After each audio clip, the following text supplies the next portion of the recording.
Hello, I make these videos hopefully to be of use to you, but of course I think I'm actually making them as a sort of pep talk to myself. I've tried to give advice. I think the other day I gave one about the right kind of mindset, frame of mind to teach English, and I sort of skirted around the surface of it.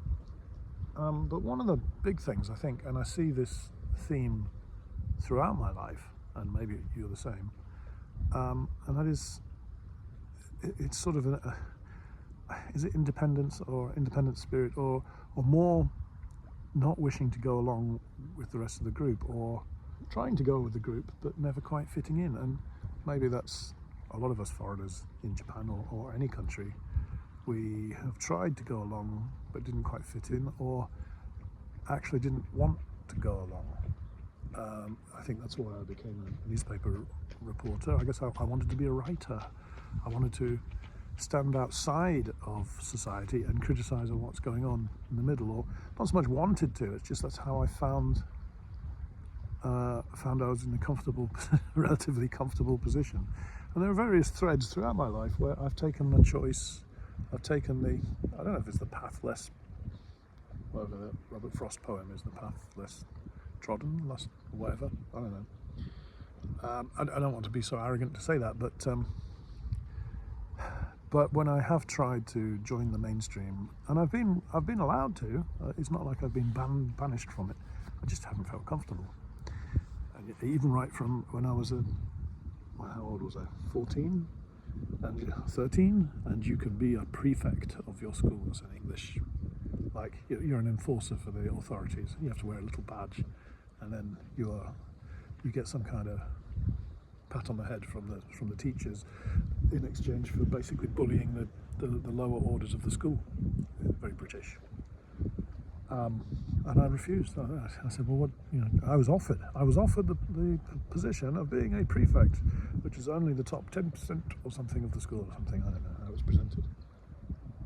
And I said, no, don't want to do that. Thank you. So even when I'm offered the keys to the kingdom, I haven't taken them. And I wonder if it's the same for, if you want to be successful, self-employed, anything, self-employed teacher. I think there's some truth to that. I'm actually quite happier standing slightly on the outside looking in and doing my own thing and having some relative independence, rather than the alternative, which is the safety of being within the castle walls, but having to follow what the king says.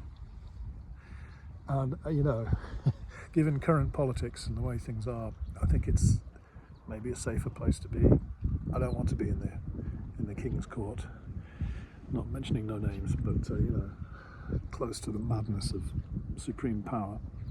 I think it's better to be further away, and that means that sometimes you make decisions that you maybe is less popular or less understood, or parents or husbands or wives or others might not immediately understand. Why do you want to do that independently? Why do you want to take the chance? Why do you want to take a lower salary that might work out but might not? Why not take the easy option?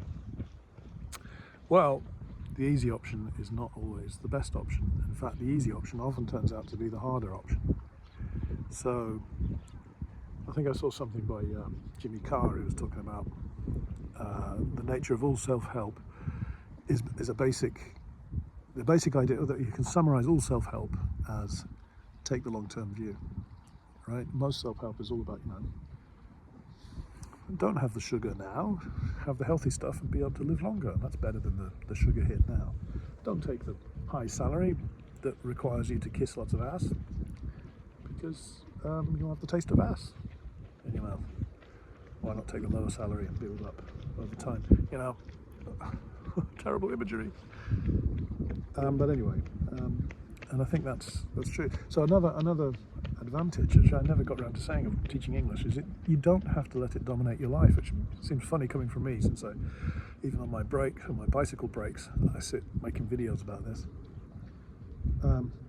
But if you spend your 30 hours a week, 40 hours a week even, doing your teaching English on your own terms, you've still got, I know it's hard to believe, but you've still got energy to do other stuff as well. So for me, I do a bit of my painting, I'm working on a novel, my third novel now. None of these things are particularly successful, it has to be said, but keeps me sane. And the alternative to me would be unthinkable, like working for newspapers and not having the energy to do anything outside of work. No, thank you. And I think if you're anything like me, you probably don't need these videos, except as a pep talk to do your own thing. You know, I mean, I can give you bits and bobs of advice, but ultimately you just got to go ahead and do it. And if you've got that in your constitution, then you'll go ahead and do it, no matter what anybody says, and that's a good skill. But if you need a bit of encouragement, I'll give you a bit of encouragement. And I hope these videos are of some help. Let me know if they are. I'll keep doing them, I guess. But it's blinking cold. My fingers are getting cold, so I'm going to move on. But hey, let me know if you're getting something out of these videos. And yeah, more power to you. Okay, see ya.